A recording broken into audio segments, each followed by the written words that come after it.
I'm Max Dalton, and in this video, I'll show you how to see your YouTube channel subscribers using the YouTube Studio website. Step 1.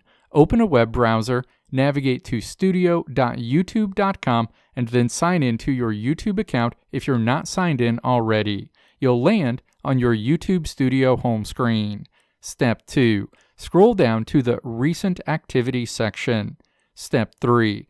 Click Subscribers and then click See All Subscribers. A subscribers window opens where by default you'll see everyone who has subscribed to your YouTube channel in the last 90 days.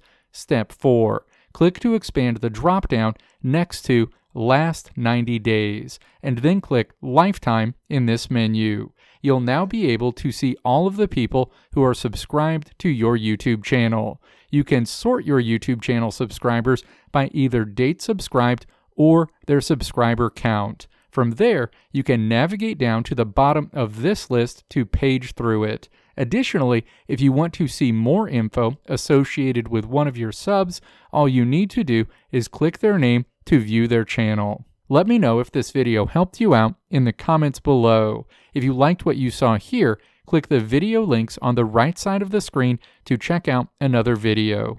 Or click the logo on the left side of the screen to check out my tutorial website at www.maxdalton.how.